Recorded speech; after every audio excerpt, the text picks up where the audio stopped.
Oh, it'll just be one moment, guys.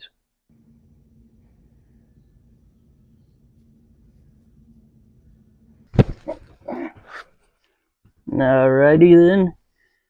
Now we are ready for this session of Spider-Verse month.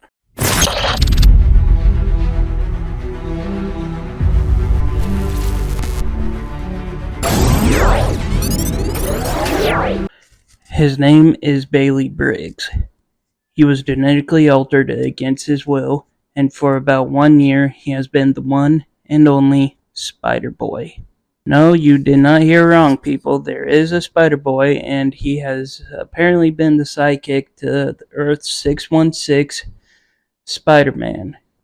For a few years in the comic book timeline, Spidey saved an alteredly genetic boy from an insane scientist known as Madame Monstrosity and decided to take him in as the Robin to his Batman.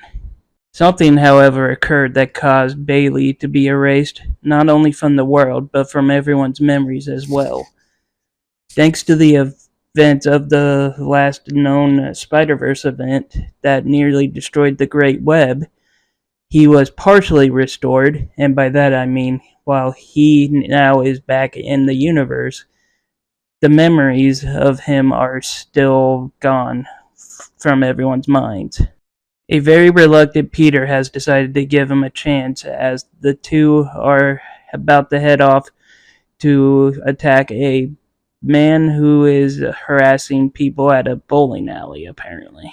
The cover is simple, just showing our hero climbing up the wall of a building, and it gives us a good look at his costume, which works. It keeps the color scheme of Spider-Man, but different enough to give it its own unique edge. And there's just something about the extra eyes on the mask that I myself personally enjoy. We open with Bailey and Peter at the bowling alley fighting a guy that Bailey has fought before named Gutterball, who I have no real words to say. I mean, look at this guy. He's got a bowling ball for a head, and he's got guns that shoot bowling pins.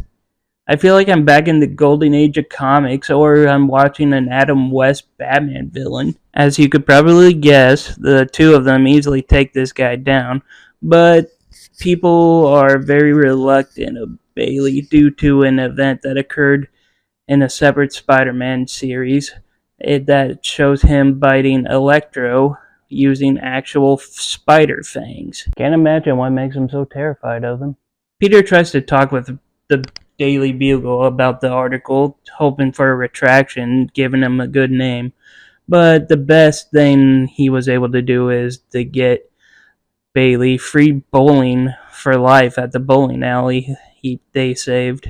Add in free food and free game tokens at the arcade there, and you got yourself a deal. Peter goes to visit Bailey at the Feast Center that he's currently staying at with a family known as the Shoes. I apologize if I butchered that name. And they are the only other people to know he is Spider-Boy to give him the news of the ceremony. We cut to Madame Monstrosity, who is struggling to figure out why she doesn't seem to remember Spider-Boy, even though she can clearly tell that he is one of her creations that somehow escaped her grasp. And after hearing a report about the ceremony and his name the following day, she has a plan to capture him. The ceremony in itself seemed to be going pretty well until an unknown figure appears and starts heading towards Bailey, who he seems to recognize. Who is this mysterious person? Well, as always, you're gonna have to go find out yourself. This is a fine issue. There is a second small story that is left with a to be continued on here, but just for a general thing, Spider-Boy teams up with Squirrel Girl during a Thanksgiving Day parade to stop a villain known as the Balloon Man from wreaking havoc on the holiday. That is all the time we have for today's session. I'd like to thank you all once again for watching and attending, and if you like the video, be sure to like, comment, and subscribe. As always, this is the Super Guru signing off. I had a bad hair day.